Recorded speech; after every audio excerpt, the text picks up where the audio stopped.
It's time for Straight Talk Live with renowned radio pioneer Edna Howell-Parrish.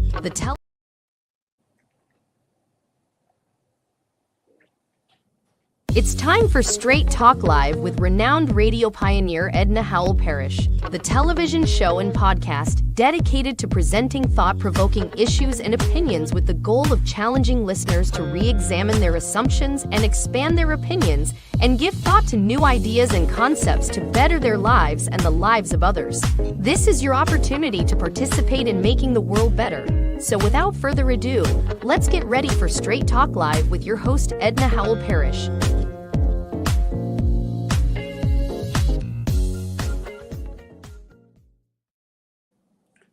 Opinions. I'm your host, Edna Howell-Parrish, and Issues and Opinions is your show. So we're glad you're here with us and joining us today. Our special guest, always welcoming to have him here in the studio with us today, Dr. John H. McClendon III, professor in the Department of Philosophy at Michigan State University. Welcome to the show, John. Welcome, and thank you for inviting me. It's always a pleasure. I was saying to you that you are our most welcomed and wanted guest on the show. People say you really know how to break down the facts and give us the true meaning of what's really happening out in the world. Well, thank you. When it comes to history, when it comes to philosophy, and all that is involved in the world. Well, I appreciate that. Thank you so very much. Well, I ask our listeners, are they ready for a new world order? As a stunned world braces for Trump's return to the White House. Many are left wondering how he will rule. Will he rule like a dictator, an egomaniac, a fascist, or a czar? Or will he just be a normal, regular president like Joe Biden or Barack Obama? Voters gave Republicans control of the White House and both chambers of Congress, a Congress which will face major deadlines in the near future and when these debt limits start coming. Now, Republicans in the White House are reportedly in Washington working on how they can work with Trump in his first term mistakes. And they're ready on day one. There are going to be some mistakes, I know, John. Where do you think it's going to start? Where will the mistakes start? Or have they started already? I think one of the things that's very difficult, of course, is as he's putting together his cabinet, he's picked some very bizarre people to fulfill, those roles. Many of them are coming in with no experience in the particular areas in which they're going to function. But I think it's a part of his hidden agenda. Well, not so hidden, because he's already said he's going to strike out against many people who are opposed to him. I think the difficulty is going to lie actually for the Republican Party, who many members have gotten behind Trump because they thought he could win the election, but find that many of the antics that he displays are not to their particular long-term or short-term interests. But they had to go along because whoever won the election would have the White House. So I think that's going to be one of the big problems for the Republican Party, especially when you need Senate and House confirmation on these appointments. And so it's going to be interesting. I mean, after all, Matt Gaetz, as the Attorney General, is one of other curious kinds of selections that he's made. So it's going to be something that'll be unpredictable based upon past presidential appointments. Well, reports indicate that Matt Gaetz allegedly has been involved in trafficking of young children, had sex with a girl under 17 years of age. These are documented reports, and I'll say alleged because that's what I'm supposed to say. But he is Secretary of State. Doesn't that put him in a compromising position if he did get appointed to that position? Well, the position will be Attorney General. I'm sorry. And so what? Yeah. Well, this is where it becomes interesting, And this is why it's important to understand what are systemic problems and then what emanates from individuals who are in certain positions. Traditionally and conventionally, the Attorney General is looked upon as a nonpartisan person within the presidential cabinet. Well, others are very partisan. If you're the Secretary of State, you carry out a foreign policy that is the what the president wants, and etc. But the uniqueness of the Attorney General's position is that the Attorney General heads the Department of Justice, so legal matters become the central core of that office. And generally, conventionally, the thought is that whoever the Attorney General would not act in the interest of one party or the other, but act in the interest of what would be the most nonpartisan decisions made around issues of justice. But Trump has made it very clear that he wants to retaliate against people who have opposed him. And I think with Gates, of course, Gates has just resigned his position in Congress. He was under these allegations, as you pointed out, and so it gave him an escape from what was going to likely be a strong push to kick him out. So now, freed of that, and now being the Attorney General, is no telling, because whatever Trump tells him to do, unlike what happened in Trump's first term, where he had some difficulties with his attorney generals over following, what he wanted done, he won't have that problem at all. Among the many appointments of Health and Human Services Secretary, former presidential candidate Robert F. Kennedy Jr., head of Health and Human Services, a lot of people are kind of questioning that, looking at that sideways. Well, shouldn't you have a medical background? Well, even worse than that, he's an anti-vaxxer. He's one of those people who were, during the COVID period, was espousing all this backward stuff that Trump was espousing, and represents the most unscientific, anti-scientific, backward views regarding science and health and medicine. So to put that very person over such a significant department spells disaster. So I can only see more problems developing around it, especially in light of the fact that Mpox, the first case was just announced yesterday to come into the United States. Someone returning from a trip to East Africa has Mpox, and that's killing thousands of people on the African continent. And so we don't know what that's going to become, but to have someone who's an anti-vaxxer in that position is very dangerous. Amazing. I hadn't heard about that. Well, this week also, Trump announced that Elon Musk, the richest man in the world, and his buddy, is going to lead a new Department of Government Efficiency. He won't be in the cabinet per se, but he'll be right there following him around and being involved in that. Is that a good move? Should Elon Musk be involved? Well, Musk he paid the price for it, though, I guess. Yeah, Musk is prototypical, of the ruling class. I mean, he's a billionaire, the richest person in the world. He uses his influence for all the various things that his heart desires. No telling. Again, the unpredictability factor becomes greater with Musk online. So what we're looking at is an unpredictable president now bringing in another unpredictable personality. And that's why it's not just an issue for Democrats, but it's an issue for Republicans who want to have some kind of consistent agenda. And it's no telling where that's going to take things in the future.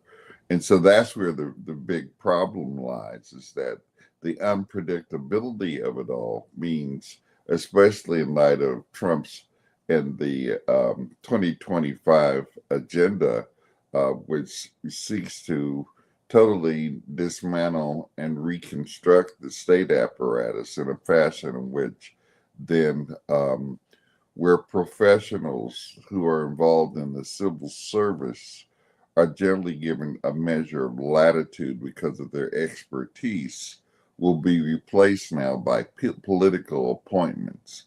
That's his agenda. He's made that very clear. So what that means, for example, in the State Department, you have people who are specialists in certain areas of the world. I mean, they've studied, they understand what Eastern Europe, Western Europe, Africa, Latin America, etc. And so generally the advice given and the policies that are drawn up come from that kind of expertise. Now, that's not to say that that expertise is progressive politically. Many times it's to sustain imperialism and neocolonialism. But these are people who have some knowledge of that. And so there's a certain measure of predictability involved. But when you have political appointments, and these are people who have no knowledge of what's going on, then you don't know what could possibly happen. And so that's the danger for the Republican Party even, to knowing what is going to happen given people who have no experience or expertise in the field. So 3 weeks after the election, just about, and people are still having the same discussions over and over again. What caused Donald Trump to win? They thought that Kamala Harris was a shoo-in for the job. She had clear victory. So they're saying that black men wants the blame. Can we blame black men? We know for sure that black women are to blame. And while Latinos who voted for him should stick a quarter in their behinds because they have definitely played themselves, the blame doesn't really lie on any of them. Well, not black men, not black women, not Latinos. Where is the blame? Yeah, there's no blame. There's a dynamic. And so here you got to begin to understand when you blame someone, there's a presupposition that something ought to be done differently, and that Kamala Harris was a clear-cut choice. And therefore, but when we look at the presidential election, you have to understand that with respect to the two-party system, the Republicans were able to take over the White House, the Senate, and the House of Representatives. And yes, for the first time in 20 years, since 2004, the presidential elections were won by the popular vote. Remember, Trump's first term, he won the Electoral College, but he lost the popular vote by over 3 million votes. So when we look at that, then this is, in fact, an endorsement of the whole Republican Party platform, and that happens to include Trump.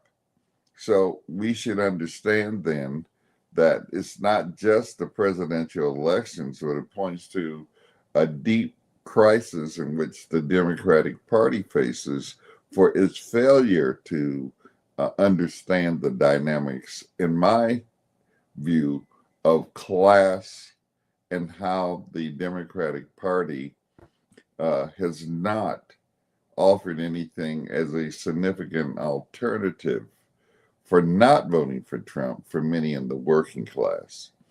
Now, it does break down around some specific issues for certain specific groups. For example, many of the Latinos who voted for Trump want to see a stronger immigration policy with regard to the problem of migrants coming from Mexico. That problem is very interesting to talk about because to consider it a problem rather than a part of the international division of labor in which people move back and forth over borders because capitalism operates as a world system. the people who are on the other side of the Mexican border, many of them are second, third, fourth generation Mexicans who now see those migrants coming over as detrimental to their immediate needs and interest. But much like how African Americans have responded over the years to other people of African descent, and how they saw, for example, people coming from the Caribbean is taken away. And here I'm going all the way back to the early part of the 20th century and having an anti-West Indian viewpoint because they thought they were going to take away whatever services that African Americans have gained. And of course, that has actually been articulated among African Americans who have called for reparations. There is a group called ADOS, American Descendants of Slavery.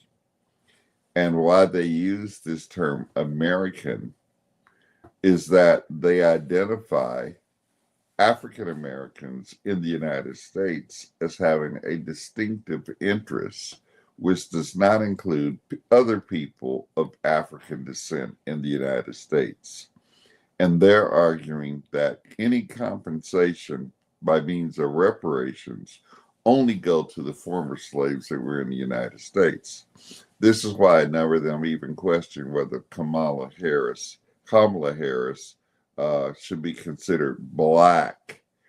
And that argument was situated around the idea that she was of Jamaican and Indian descent and not born from, a legacy of slavery in the United States.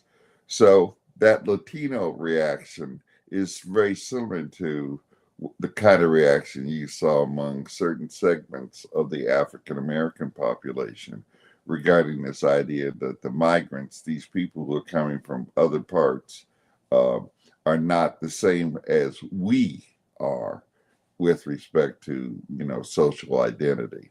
Now, on the other hand, I'm sorry, go ahead. No, you mentioned Kamala Harris, and it reminded me that in terms of the money that she raised, a lot of people are saying that she raised so much money, but she really misspent. She didn't have her budget together.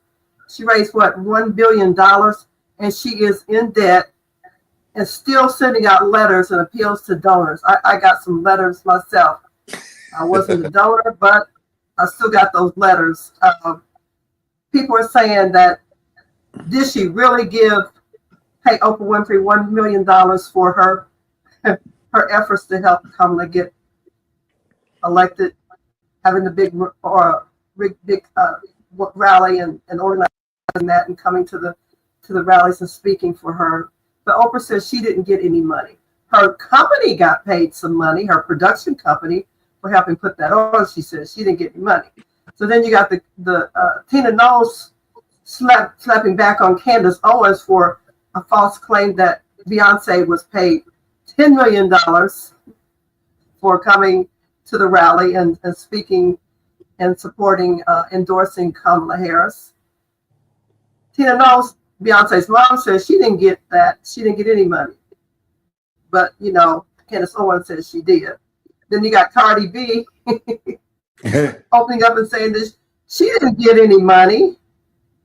So, a lot of people are saying that a lot of money was spent on celebrities and people to do for endorsements. I don't know. You got to throw a little money around. Look what Elon Musk put out. He had the money to do that as well. So, somebody got paid. Yeah, well, that's why you have to understand that the whole process, the electoral process, is guided by money, and that dictates how people then are influenced to look at candidates. You cannot effectively campaign in this structure in which the corporations and big money control the electoral process. Let's think about it for a minute. Kamala Harris would not have even been in the discussion of presidency, let alone running as the president of the Democratic Party, if not for money.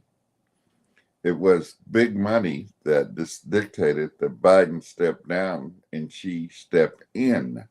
She did not participate in the primary. So we had an undemocratic process on the part of the Democratic Party to have a presidential nominee. She did not participate in the primary. And if we go back, what were they to have done? And what would the Democrats have done if they didn't want Biden to run and they kind of pressured him to say he would not run? And then what could they have done? Well, if you're Democratic, you go with him. I mean, it's not like you say, oh, well, take my vote back. I mean, think about it. If a few weeks into Trump's term, people who voted for him decide that they really don't want him, what options do they have? I mean, you voted for him, so you get what you pay for.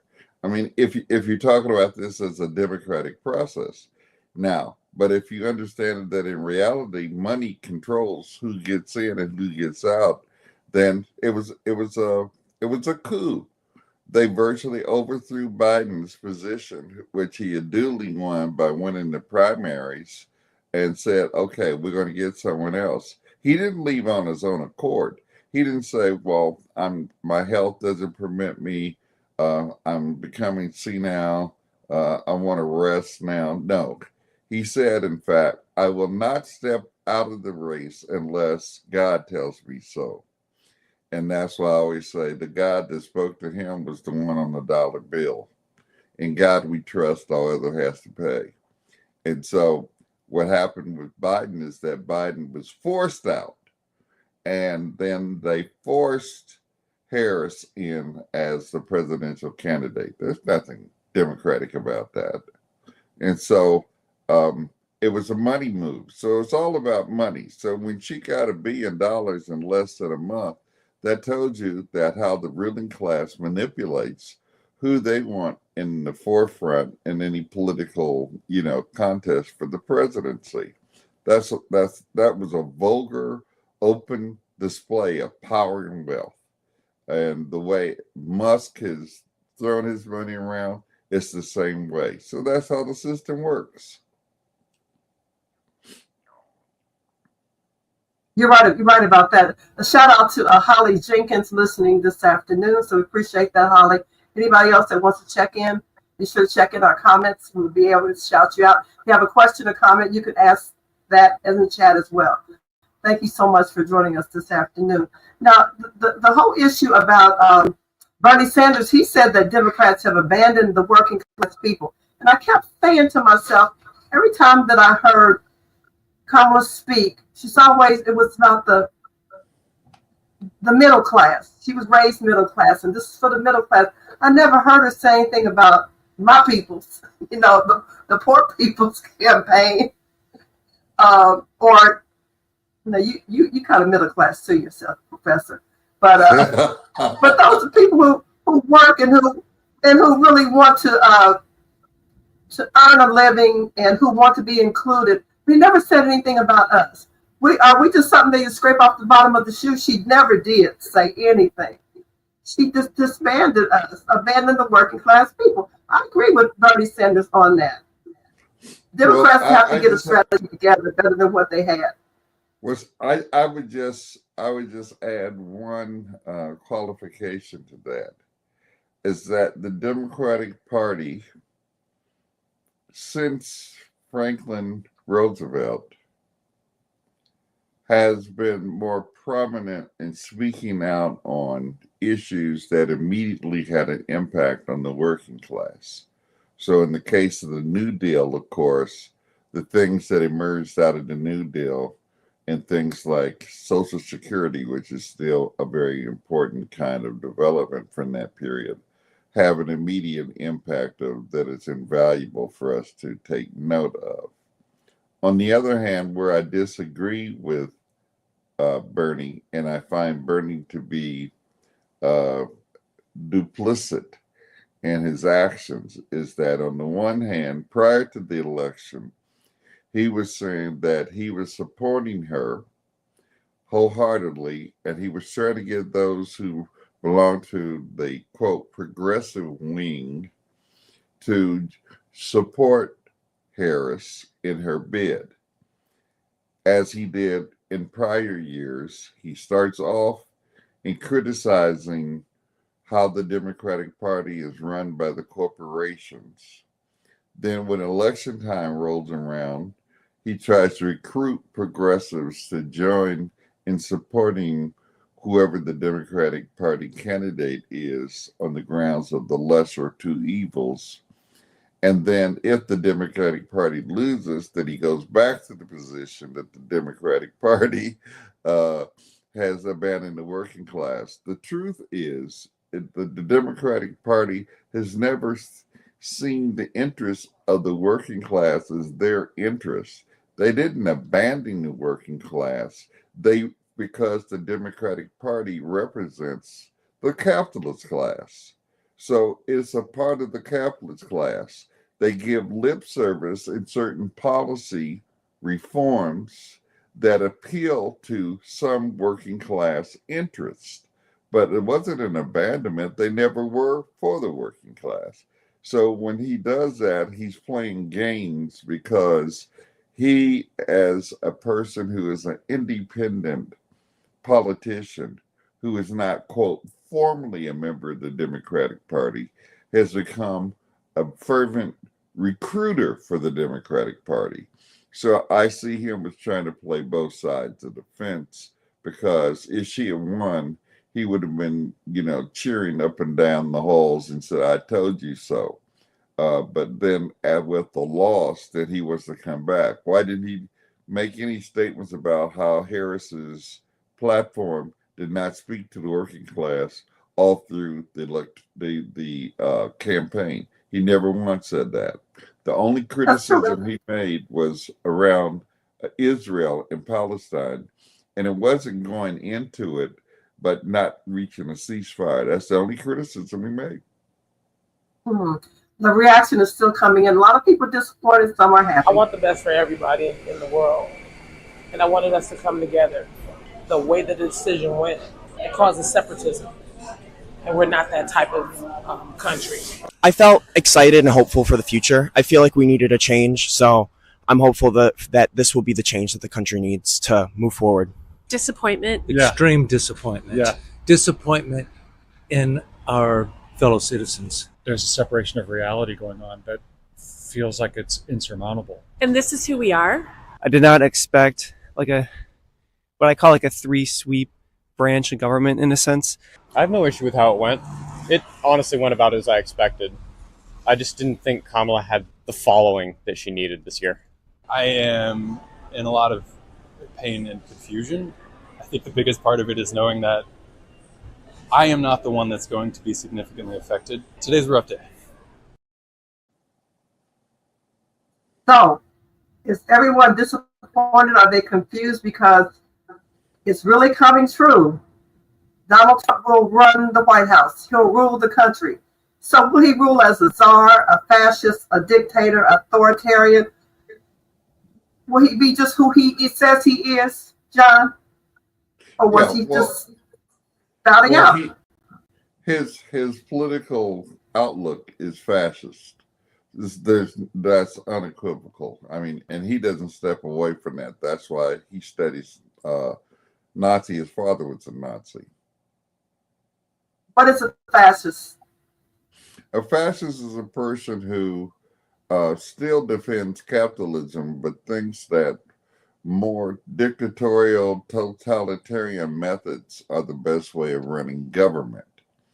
And so in the ideological spectrum, when you think of a conservative or a neoconservative, think of the neoconservative as the extreme right and a fascist as the model for the most extreme of the extreme right. And so fascism generally emerges in the period of a crisis within capitalism. Germany, during the time in which, after World War One, found itself reeling from its defeat from World War One, created a crisis. And then when the Depression hit, Germans were greatly in disarray, the economy, social life, etc. And so what Hitler did was to appeal to people who felt alienated. And he appealed by talking about a superior race, nationalism, and then the blame game with regard to Jews. So we can see the same card being played by Donald Trump. How far do you think he will go? I think that depends on what kind of support he has. He can't do it as an individual. So it's going to depend on the dynamic of the battle now that's going to ensue in light of that. Even though there are some on the right who have come to support his election, not all of those on the right who even support his election agree with his position. So it's going to be interesting what happens among the contradictions among the right wing itself. The other side of the coin is, to what degree will the Democratic Party, who is also in crisis, be able to find itself in some kind of organic order? Right now, it's in disarray. Everyone within the Democratic Party is blaming someone else for why the failure. But then, at a popular level, at a mass level, the fact is that a lot of people did not vote. And they didn't vote because they didn't see an option between either the Democratic or the Republican Party. And that mass movement may be a more progressive counter movement to Trump than either the Republicans or the Democrats can muster. Well, will the mass deportation of so-called illegal immigrants take place? You think he'll go through with that? I think he'll try it. Yeah, I think he'll definitely try to do that. I think the problem he's going to run in terms of, blaming immigrants for a host of things and falsely, and these are false. People have fact checked a lot of the stuff he said. What will come to bear is the fact that there are some very important elements within capitalism where immigrants play a very significant part within the labor force.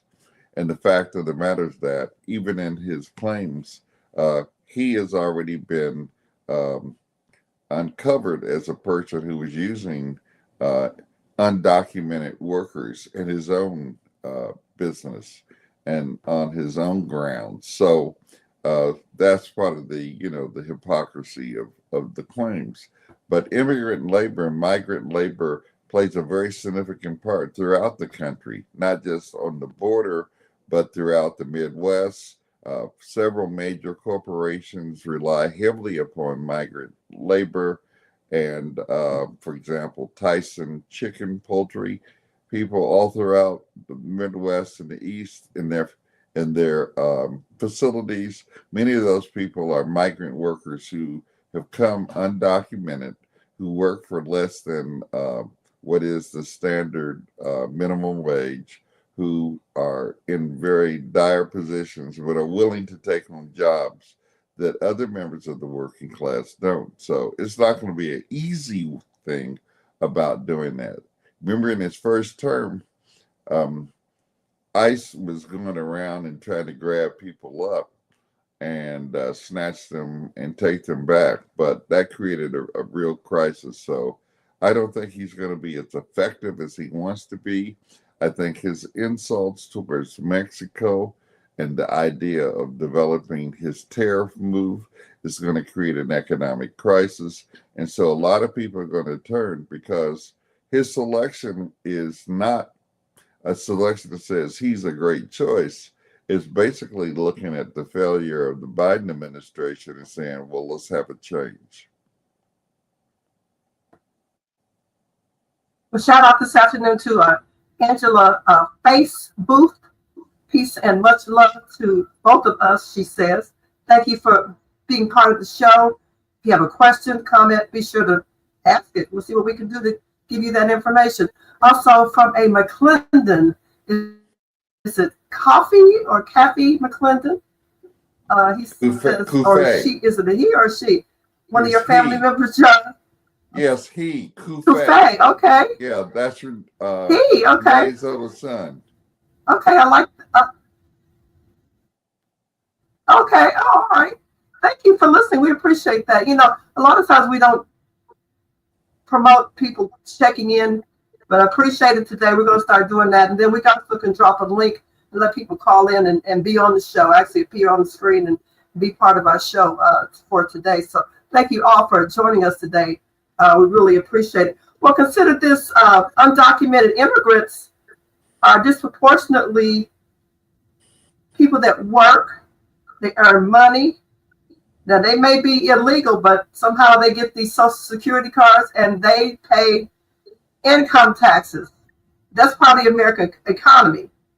So much so that if he does take these people out of the country, we will feel this when the mass deportation takes place. It'll reduce our tax base. Those people never will recoup any of that money that they earned. They'll be gone, breaking up families. I'm not saying they should be here, but they came and you all let them stay and work. And who's going to take over those jobs? Are those the black jobs that Trump was talking about? Well, you hit it on the head. What becomes significant here is this, that when we understand that capitalism operates as a world system, that they're interlocking networks that develop into what is a international division of labor. Now, understand that one of the things Trump is talking about doing is raising tariffs. Now, what raising tariffs will do is to block exports from other countries from coming into the United States as easily as it can when there's lesser tariffs.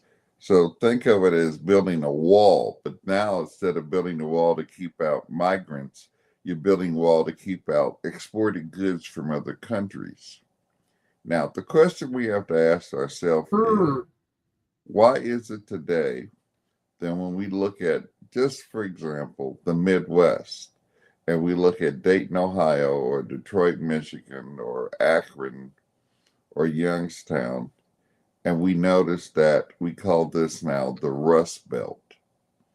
Why have jobs shrunk in those areas? Because there's been a steady process for the past 50 years of deindustrialization of the economy. And those same jobs that were the basis for our families, as working class families, the word that Kamala Harris can't pronounce, working class families who provided a means for you and I and so many others who are our listeners today, that those jobs left. They left Dayton, the Dayton area. They left Detroit. They left Youngstown, Akron, Flint, Saginaw, etc.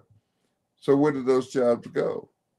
They went to other parts of the world where labor was cheaper and capital could exploit them at a higher rate and receive higher profits. Now, so how will tariffs change that condition? It can only change that condition if you have a plan for reindustrialization of the United States. And he's not talking about a plan of reindustrialization because that takes decades to re-equip the industrial infrastructure to have that kind of base. And it goes against the interests of many of the corporate interests that are there. And that's why I say it's unpredictable, because for some on the right, they see that as ridiculous, because what it's going to do is to accelerate inflation. Think about it. If you put up a tariff and block exported goods, then if they're going to pay the tariff, who's going to pay that additional cost? It'll be the people who consume those things. So when you buy something that says made in China, right? Yeah, when you buy something that says made in China, go ahead. It's going to cost more because the tariff is going to have the. So who do you think is going? It's going to be the consumers, and people are not going to like that because why? Part of why he got voted in was because of the rise in inflation under the Biden administration. So my point is, it doesn't matter whether it was a Democrat or Republican. Systemically, capitalism has contradictions. However, a policy on the part of Trump to have more tariffs is to accelerate what already is the crisis. And so we can find ourselves in a real pickle as a result of that. Why do you think the Haitians were in Springfield, Ohio? They came to work. There were jobs created, and they had to import people from out of Springfield and bring the Haitians in to do the job because they didn't have people to do the work. I had a member of the Montgomery County Commission on my show during the election, and they were talking about they had new jobs had been created, but they couldn't find workers for those jobs. So they're working on trying to get people to come into the community to work. These are different kind of jobs, but they're kind of get them ready to be able to do the work. We don't have the people here.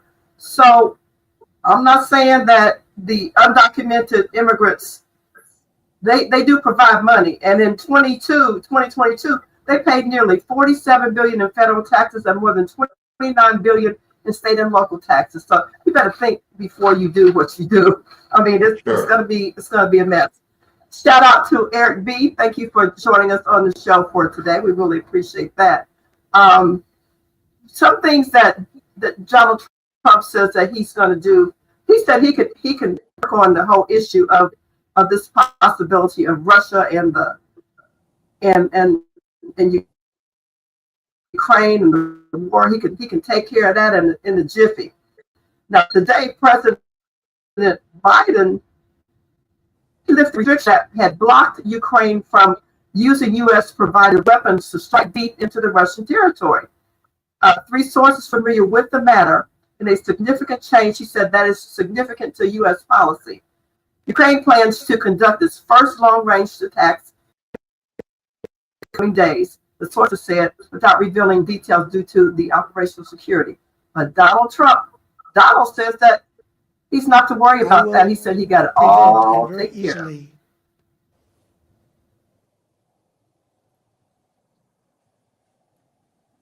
I will prevent, and very easily, World War III, very easily. Before I even arrive at the Oval Office, I will have the disastrous war between Russia and Ukraine settled. It will be settled quickly. I will get the problem solved, and I will get it solved in rapid order, and it will take me no longer than one day. I know exactly what to say to each of them. I got along very well with them.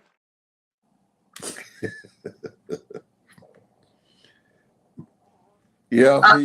Okay, so this is so important that do you think that the move that Biden made today, do you think that when Trump gets back into office that he's going to reverse that decision when he gets in? Because he's criticized the scale of U.S. financial and military aid to Ukraine, and he's quickly said he's going to take care of things. Yeah, I think this is a last effort on the part of Biden at a failed policy. And he knows he's going out in just a few. And so in a desperate attempt to try to see if he can tilt the scale in the favor of Ukraine, he's making this move. It's a last-ditch effort of what I think will be an unwinnable war for Ukraine. They have depleted much of the male population, either just through casualties or through exhaustion. that those from the age of 16 to 50 had been so depleted, and there's fewer and fewer people who will be available to fight in this war.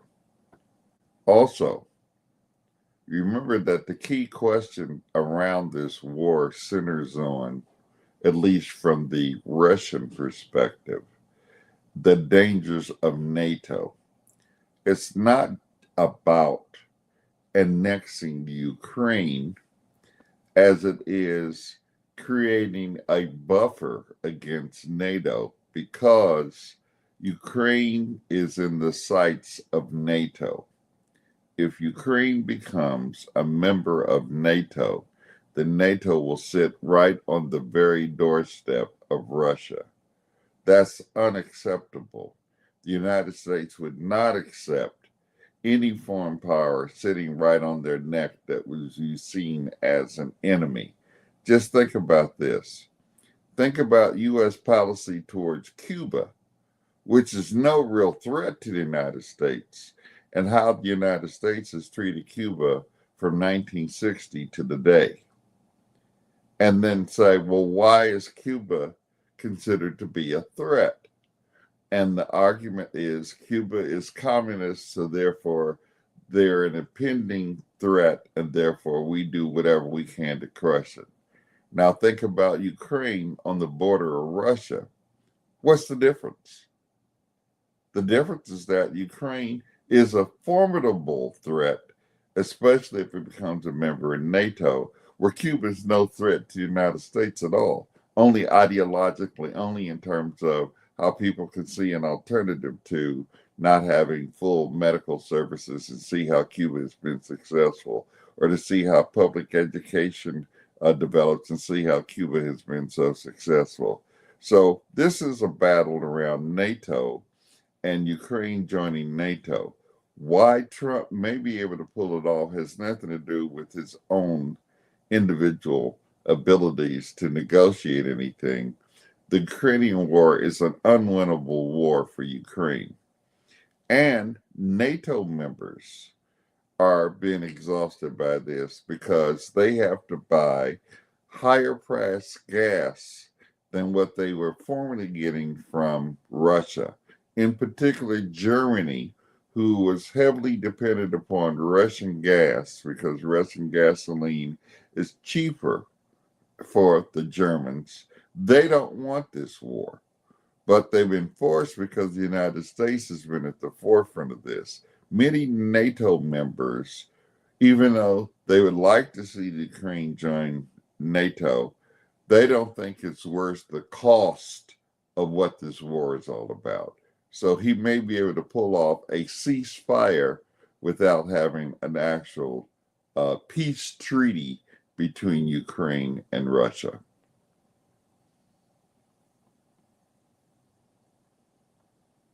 I see. A shout out this afternoon to Teresa. Thank you, Teresa. We really appreciate you being here. She says, hello, family. We want you to come back every Sunday. We're here, something new, something different every week. And thank you for being part of that. Now, Cafe McClendon says, can you talk about Trump's victory, how it has emboldened his MAGA supporters to be even more racist, and the best way we should deal with each of them? Yes, well, I think we got to understand how race has always been manipulated in the context of capitalism. So we can't underestimate how that's manipulated, not only on Trump's part, but even in terms of the Democratic Party. That's why I pointed out in 1964, it was the Democratic Party who crushed the Mississippi Freedom Democratic Party and Miss Fannie Lou Hamer. And thus their challenge, which was based upon the Constitution, was not even recognized. They gave them 2 seats at the Democratic Convention with no voting power. The Democratic Party, you see, has used race as a way of attracting people of color to voting for Harris. The fact of the matter is that the Democratic Party is also responsible for the suppression of Black politicians who were not in the orbit of the mainstream ahead of the Democratic Party. For example, Cori Bush, who in my estimation is one of the most progressive Black congressional member, was forced out in the primaries. Now, remember this, that primary elections are not Republican versus Democrat. Primary elections take place within the party. And in the primaries, Cori Bush, who stood solidly behind the Palestinians, was forced out by the Democratic Party, who spent millions of dollars to keep her from retaining her seat. And the same thing with Jamal Bowman in New York. So now, you didn't hear the Democratic Party use racist words about Cori Bush or Jamal Bowman, but they moved to eliminate them. And Bowman came from a district that at one time was predominantly a Black district, and through gerrymandering, they reduced his support base. So, and then AIPAC, which is the Zionist lobby, because both Bush and Bowman supported the Palestinians' right to resist genocide, paid millions of dollars. And so the point I'm trying to make is that the racist rhetoric that you hear now from the right with Trump coming into power is going to be there. But what you cannot overlook is the fact that the impact of the actions on the part of the Democratic Party has had a detrimental impact on Black people, especially Black working class people, in the same manner. You don't have to say it to do it. It's not what you say, it's what you do. The impact, when we think about and define racism, and my definition is very clear, racism is not just an attitude or belief.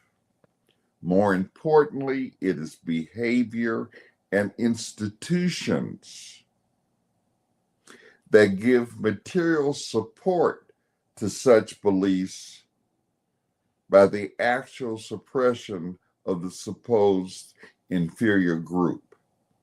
And so it's how you act, how the institutions are utilized, and the impact it has. So you don't have to say anything racist to be racist. And that's where we are. So I would argue that, yeah, you're going to see that flare up.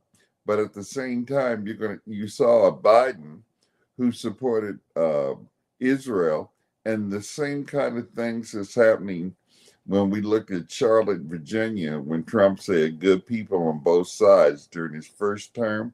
Remember they had the swastikas walking through?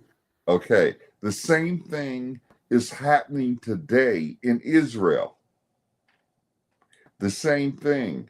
And they're carrying signs saying, kill all the Arabs. Kill the Arabs. And there's a right-wing element, there's a fascist element that is part of Netanyahu's coalition who are openly fascist. But Biden, the Democrat, Kamala Harris, the Democrat, and all these other Democrats support that and don't support Cori Bush and Jamal Bowman, two of the most progressive African Americans who are now out of Congress after this term. So we have to be clear how racism and capitalism and the dialectic between race and class take place. I hope that helps. I hope that helps. I understand. Thank you so much for the question, and thank you, John, for answering. So all the threats that Donald Trump has made in his Project 2025, many of those are going to be instituted.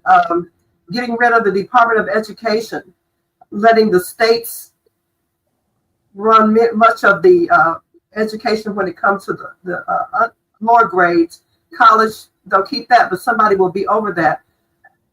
a lot of things that we're used to, or having to have someone to come in and step in and say, oh, that's racist. We can take this to that government agency. That's going to be dismantled. There won't be anybody that will be there to fight the fight for us, or people that feel like they're being discriminated against, whether you're Asian, Hispanic, doesn't matter now.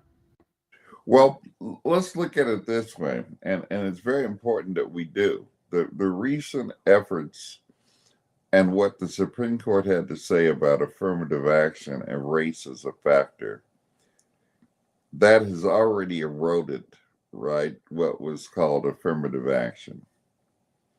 The Supreme Court decision from the court that Trump had stacked with a bunch of conservative judges who had the same political outlook as Clarence Thomas, who is the person who filed the Thurgood Marshall on the Supreme Court, the second black person on the Supreme Court. What they decided was that race would no longer be a factor in determining then an equitable position. And so they wiped that out. And so the whole of higher education had to change at that point. What were affirmative action offices, they had to come up with a new plan. The new plan now is around this idea DEI, diversity, equity, and inclusion. They now talk about diversity and not this idea of a determinant issue of race as being a factor. So that's left. So that's already, Trump was effectively able to put that into place in his first term. Now, this attempt to get rid of the Department of Education is kind of interesting here because two things happen. At the federal level, to the degree in which education is influenced by federal dollars, has a lot to do with federal legislation, which then establishes regulations for receiving federal dollars. So, for example, many universities and colleges receive federal dollars through such things as Pell Grants and financial aid. If you don't follow federal law, you lose those kind of support, financial support. Now, where before, if affirmative action issues were tied to that federal aid and you deviated from that, you could lose your funds. So many places that may discriminate did not do so, or they said, well, we'll just go without the federal funds. Most institutions cannot survive without federal support, even though they receive tuition from their students. The fact is that federal support plays a key part in the maintenance and budgets of colleges and universities. Now, if you get rid of the Department of Education and what he proposes as an alternative can take a drastic turn to deteriorating, but the process has already begun. That's the point I want to make. Why? Because when we move from university and college level education, which is now scrambling in light of the fact that the Supreme Court has ruled that race is no longer a factor, what we see is that many places that utilize that as a factor has found the results very quickly in a great reduction in the number of black students. So places like Harvard has already indicated a drastic fall in the number of black students enrolled. UCLA has lost a substantial number, and you can go across the board and see a substantial number of African Americans who are going to certain institutions are no longer able to go there. That's a fact. And of course, it was Harvard where the center of this discussion took place that led to the Supreme Court decision. Now, On the next level of secondary education, we have to understand that secondary education, just like public education at the university and college level, not private but public education, is controlled by the state, not the federal government. So I'm a faculty member at Michigan State University. If you're a faculty member at Ohio State University or the University or Ohio University, as opposed to the University of Dayton, which is a private institution, then the control over that is control from the legislators in that state. They determine the budget, etc.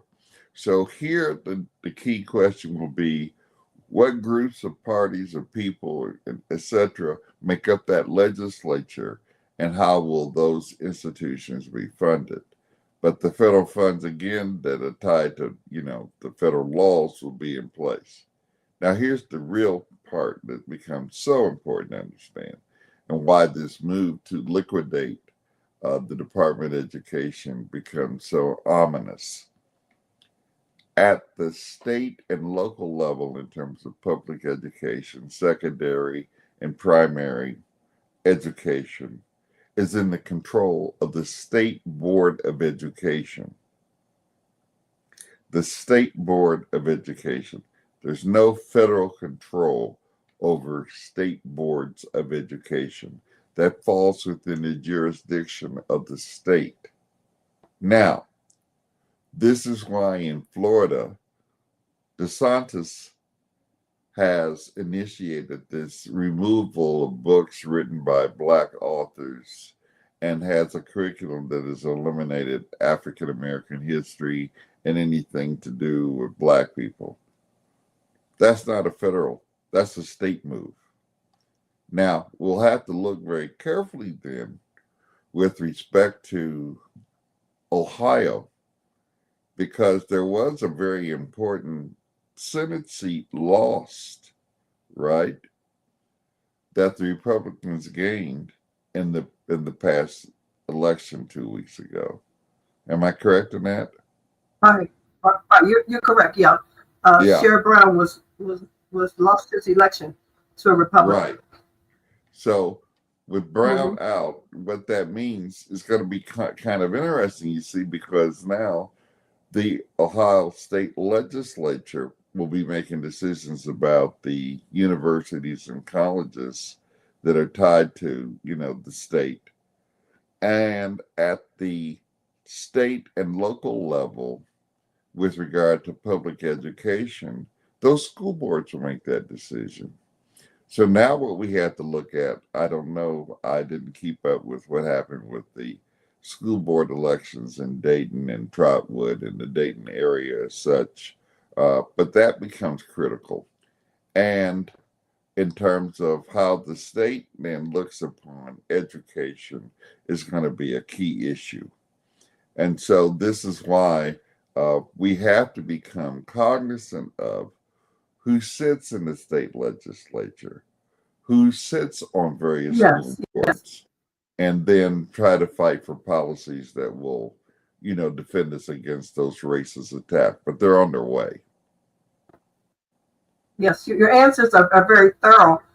In fact, Holly Jenkins says she always learns so much listening to Dr. McClendon, and that's why he's one of the most requested guests that we have on the show. We're going to go over a little bit for the show. We're at the top of the hour. We're going to continue with the show. So as long as you guys stay there with us, asking the questions, we'll stay here and continue with the program. Now, Teresa says, Dr. McClendon, how do you think the world will look in 5 years? I always say to people who try to say what it's going to be in 5 years, you always have to take into account the real material conditions. And what I mean by that is it's a dynamic process. How can we, and I mean from the working class standpoint, from the grassroots standpoint, galvanize a movement? Because reality doesn't stand still. We can't take the crystal ball approach as I can't remember the woman who they used to show on television all the time, who would predict. She was a West Indian woman, and they would ask her what would the future be, and she was quite popular. We can't sit there and make those kinds of predictions, but what we can say conditionally, in philosophy we call these conditional statements, where we say if something, then something. If we can mount a struggle of organized resistance, then we can expect progress. That we have history to support that. If we can have organized resistance, then we can have progress. And this is what I think is the key question now.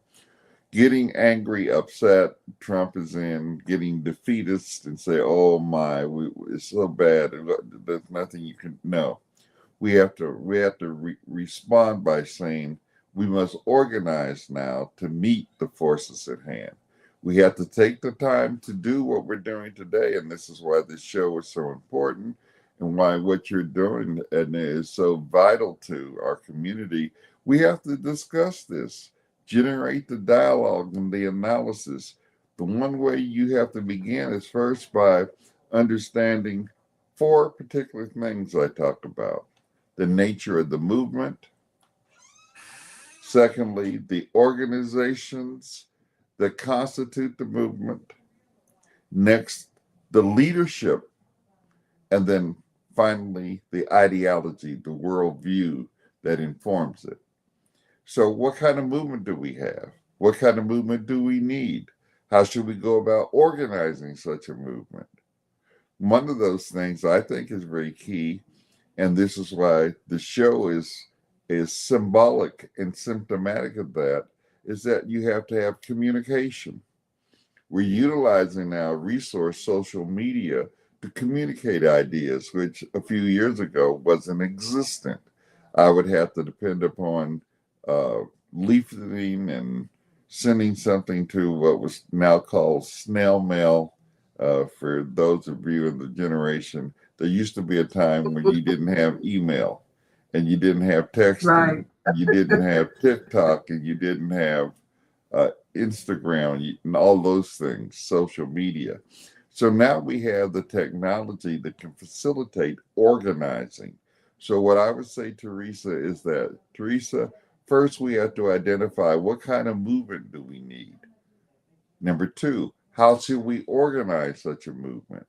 Number 3, what kind of leadership do we need in light of that movement and organization? And then lastly, ideology.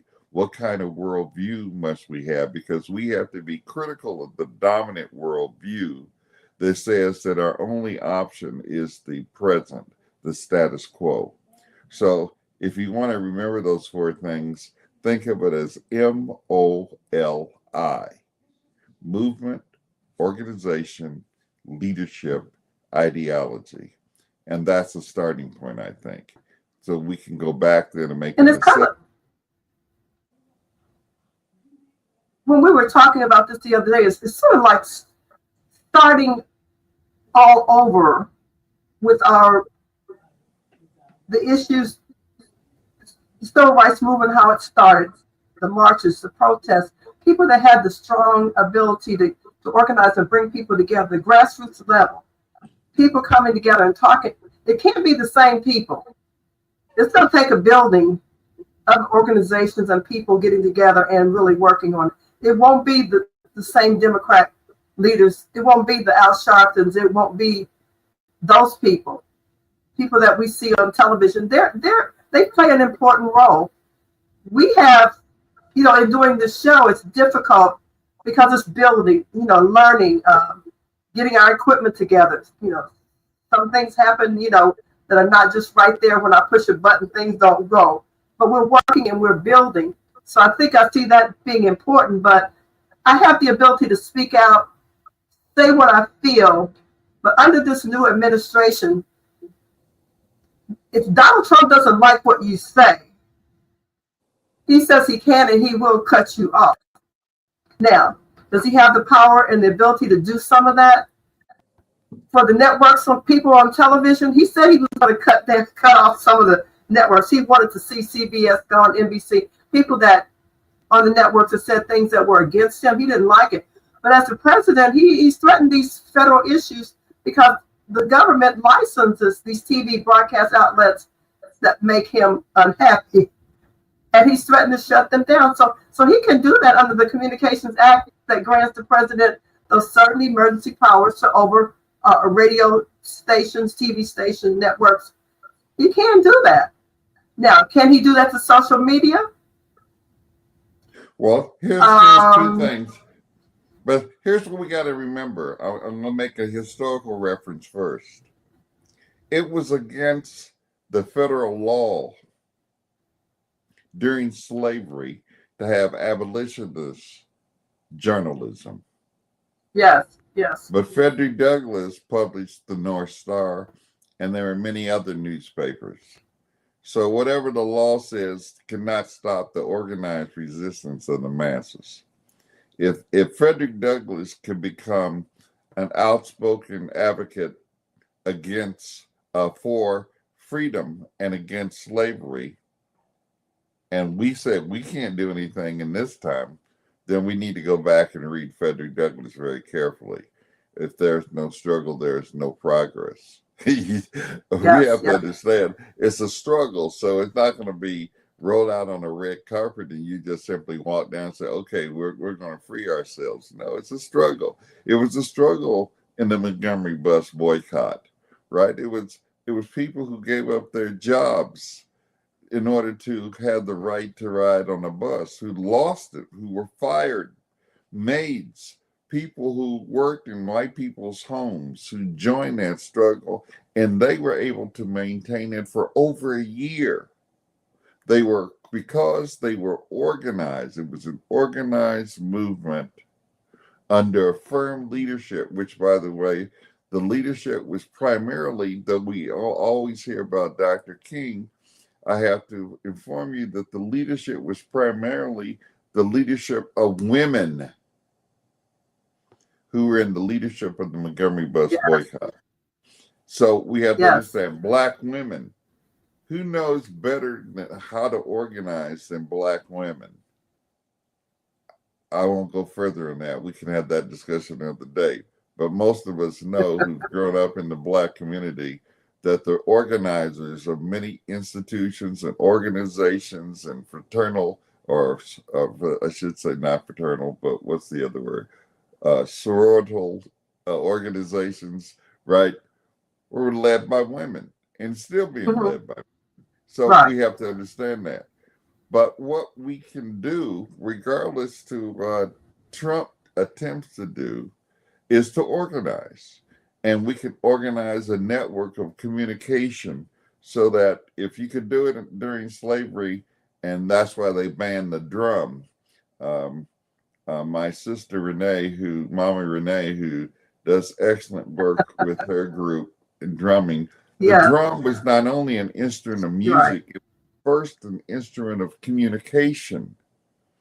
And so that's why the drum was banned during slavery, because people could communicate through what was called the talking drum. We have to get back on the talking drum. We have to begin to understand that our communication of resistance doesn't need Donald Trump. It needs us to become organized and to understand, even those who know law, what counter moves to make when laws and legislation are passed to try to restrict us. So we need people who have expertise in the law. We need Black lawyers to join. We need students who have the time that many of us who are older and don't have the time or the physical capacity to do the research to assess those needs, and then we can come up with a plan. So we have the resources. What we have to do is recognize that we need to have an organized movement, and that organized movement can take many different forms. We need to establish a leadership not based upon what the Democrats or Republicans or anyone else think. We need a leadership that has a vision of going beyond the present to the future. And then we need the worldview, the vision that's going to direct us in that way. Right. And we got to get tougher. We got to get tougher. We got so used to being cushy, everything given to us, everyone supporting us. Like Holly Jenkins just said, we're not the same people with the same mindset as those were in the 60s. They were willing to fight. And her question is, are we willing to fight? And I agree with that, Holly. Cafe says, hey, cousin. And then Troy Rice says, Dr. McClendon, do you believe the next movement should be a new independent party or a re-engineered Democratic Party? Independent. The independent movement allows then for the possibilities of speaking directly to the interest rather than trying to work within a framework of a party who does not represent the interest of the working class, does not represent the interests of African Americans. It doesn't. That's why I said when Bernie said this idea that the Democrats had abandoned the working, no, the Democrats were never abandoned. They never represented the working class. They tried to utilize the working class for their political ends to get Black people to vote for Democratic candidates. But you have to understand, and this is a very important question, and I really thank you because this is a great question. When you go back and you look carefully at what happened in 1964, when the Mississippi Freedom Democratic Party was organized by grassroots people under harsh and repressive conditions in Mississippi. You know, people were killed in Mississippi in 1964. That was called Freedom Summer, where the Student Nonviolent Coordinating Committee went en masse. And Ms. Hamer was one of those grassroots people who lived as a sharecropper on a plantation, who was physically and sexually assaulted for her political activity. Okay? Yes. And when they organized this party, they were attempting to join within the framework of the Democratic Party. And the Democratic Party said, we'll let you join, but you can't vote. So at the Democratic National Convention in 1964, the Democrats, not Republicans, the Democrats virtually suppressed the Mississippi Freedom Democratic Party. So an independent approach is the best approach. If we look at, for example, I've always said that in terms of local Dayton politics, you can take a look at it. Look at someone like Dean Lovelace, who I thought had one of the strongest grassroots support organized, but he chose to join within the framework of the Democratic Party. And in my estimation, as great as a person that he was and all that he tried to do on behalf of the community, he became handcuffed when he decided to join the Democratic Party and could not do many of the things that he wanted to do because he was under their thumbnail. On the other hand, my comrade and friend, Rep. Hankins in Trotwood, held a position in Trotwood on the city council for I forgot how many terms, several terms as an independent before they were able to push him out, and was able to bring about significant legislative change with respect to Trotwood. So my argument is take the independent path.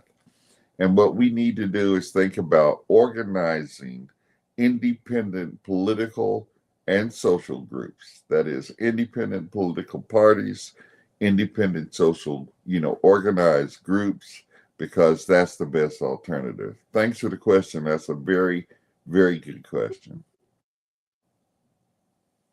Indeed. Well, Teresa says we can't change the past, But why didn't the Democratic Party focus on Senate seats with the presidential race being so close? Well, understand this, that the popular election, Kennedy manipulated black people to vote for him. When Dr. King was in prison, and this was during the campaigning for the presidency, what he did was actually telephone Mrs. Coretta Scott King and offer his well wishes to Dr. King. And that was enough for a lot of people, black people, to say, oh, we're going to go with Kennedy. And Kennedy won the popular vote by a very close margin. Okay. Now, Kennedy's assassinated in November 1963. Before his assassination, however, a number of black people were very disappointed in what Kennedy actually did by way of civil rights legislation. He and his brother, who was the Attorney General, Robert F. Kennedy, did very little in terms of their support that they got from black people. They didn't say, well, we wouldn't have been here if it wasn't for them, so let's make sure. No, they didn't do it. It was very disappointing, and this is one reason why Dr. King and the March of Washington talked about a promissory note that had no real substance behind it. And so he was appealing, you see, to the Kennedy administration to get the ball rolling. They were very disappointed with where things were. And in August of 1963, there was the March on Washington. Now, right after that, in September of 1963, the repression of black people intensified in many parts of the country. In Birmingham, Alabama, they bombed the 16th Street Baptist Church as people were there, and little black girls who were studying in Sunday school were killed. It was an horrific assault massacre. And so things turned very gloomy, and the Kennedy administration did not move hastily to deal with those issues. Kennedy was then assassinated in 1964. Lyndon Baines Johnson became the president. So when we get to the 1964 Democratic National Convention, what we have to understand is that Lyndon Johnson, who a lot of people see as pro-black because the passage in 1964, the Civil Rights Act, and in 1965, the Voting Rights Act. Lyndon Johnson, who was the person who sold out the Mississippi Freedom Democratic Party because the most powerful Democrats were what were called the Dixiecrats. The Dixiecrats were segregationists. They were people like James Eastland, who ran the United States Senate. James Eastland's family came from a long line of slaveholders and white supremacists. He actually lived on a plantation at one time, had slaves. He was the most ardent segregationist among the segregationists. That was and the reason why Lyndon Johnson did that, because he knew he would not be able to gain the support of the Democratic Party if he didn't have James Eastland behind him.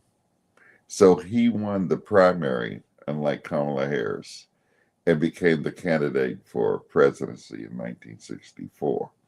But we learned some lessons, and the lesson we learned was this, that the struggle was not just a struggle around rights. It was a struggle over power.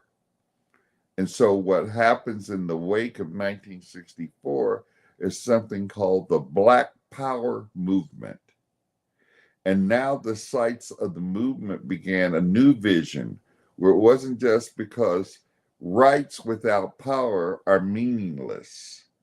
If you have no power, you can't defend your rights.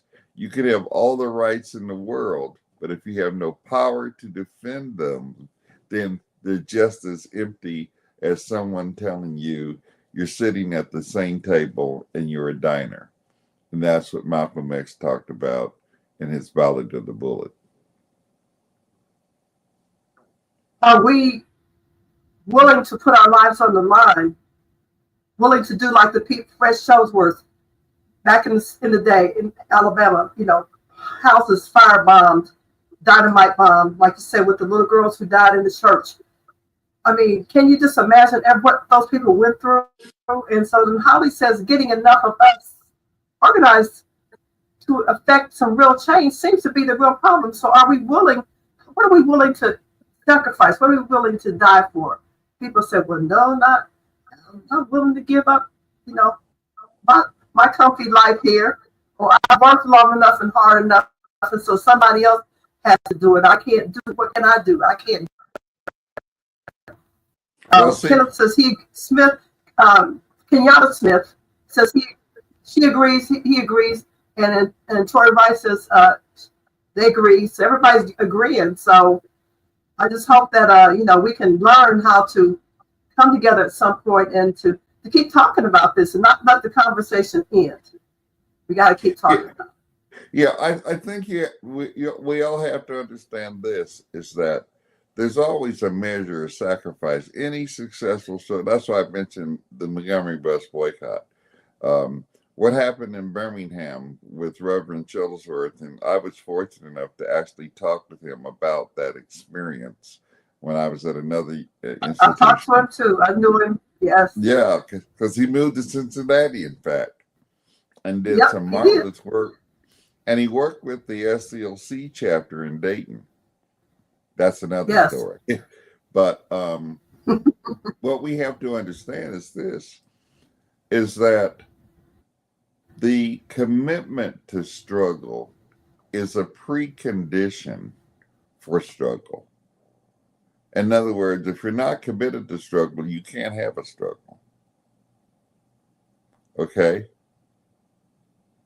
If you're not committed to a struggle, you can't have a struggle. Now, I have this discussion, and Edna, you've heard this from me on numerous occasions. I recently read last week that Kaepernick, Colin Kaepernick, made the statement that he has not watched an NFL football game since his departure from the NFL. And when I heard that, all because he took a knee. All because he took a knee. Huh?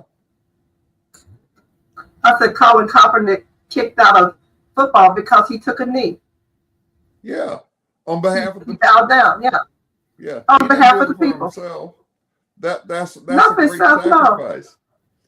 Yeah, that was a great sacrifice. He could have stayed silent and continued on and made his money and, become a celebrity, and what happens with black athletes and the kind of celebrity and money they make. He could have done that, but he did it on behalf of the community. In fact, this young man was so committed, he went to Ghana in West Africa and spent his, quote, Thanksgiving holiday working in a village, providing water for people.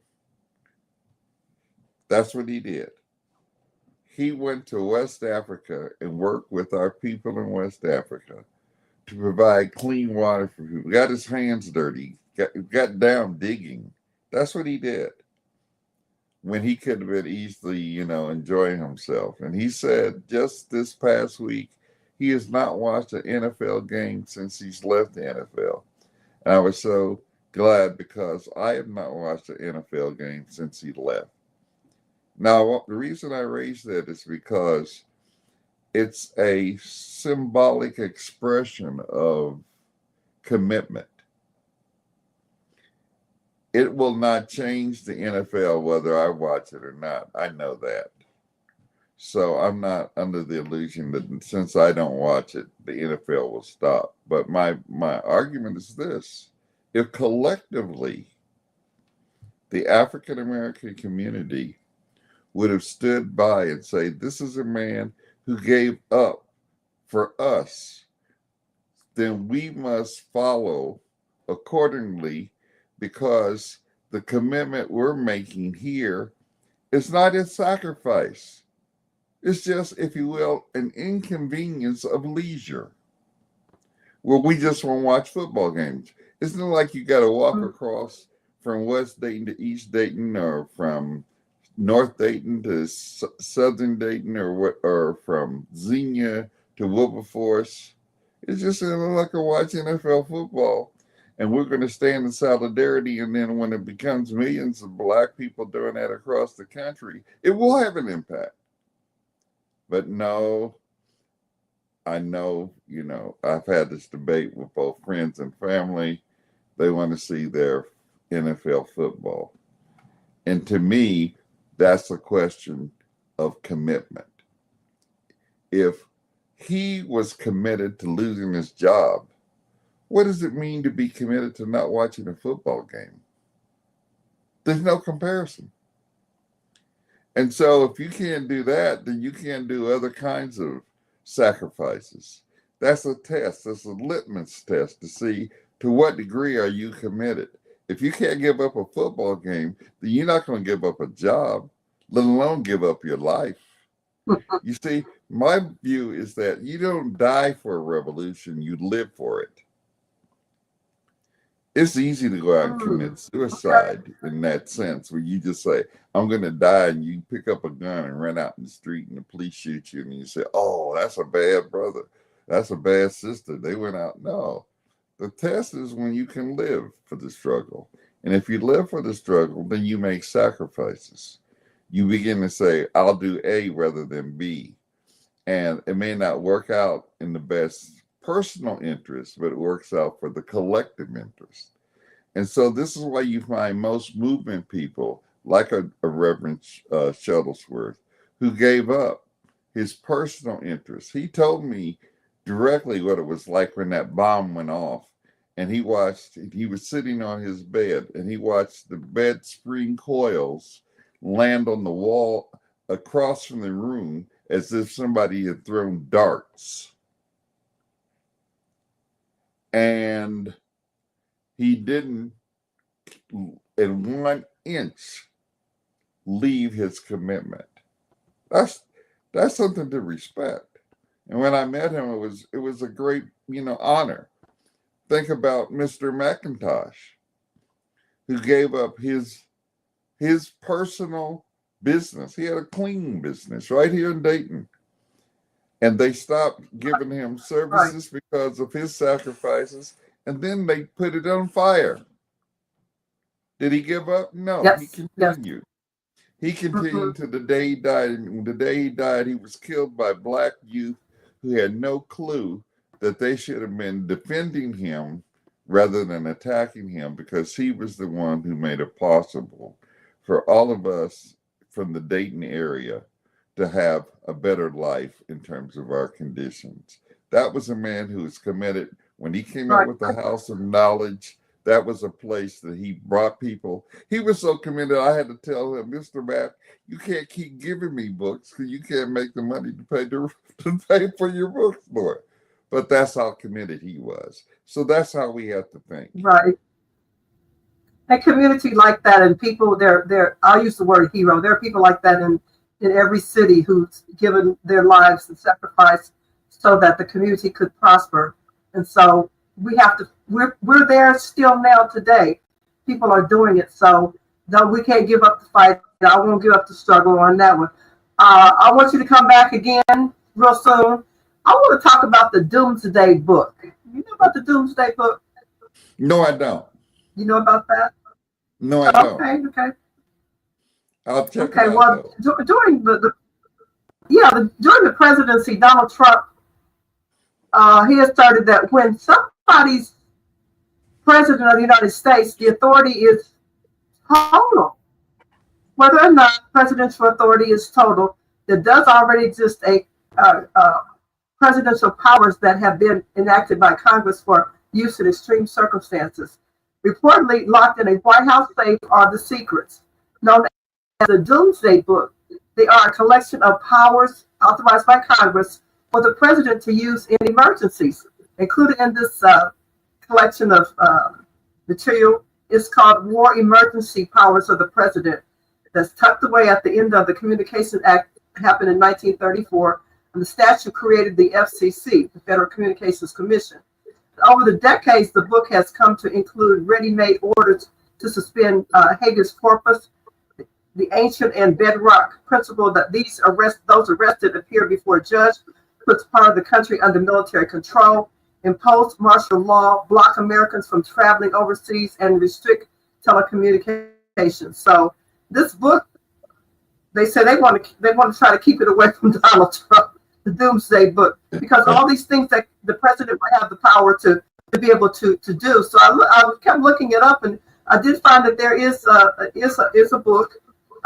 They call it, the nickname is the Doomsday Book, but it's known as it has a real name. It's called the War Emergency Powers of the President. So this was enacted in 1934, and this book gives the president lots of power in case something happens, martial law, emergency. And so we just want to keep a look at this and just talk about it again. So you'll get a chance to look it up, and when you come back, we'll talk about Doomsday. Sounds good. Thank you. Okay. We've had a great day, John. So much more that I want to get into and talk about, but we'll have you back again, one of our most prestigious and favorite guests on the show. John H. McClendon III, professor at Michigan State University, Black history historian. I mean, all the things that you've done in your life, but you still give up your Sunday afternoon that you could be spending with your wife. And we appreciate her so much for allowing you to be part of our show and to give our community this hope and inspiration that we so desperately need. Thank you, thank you, thank you. Thank you. It's been my pleasure and my responsibility.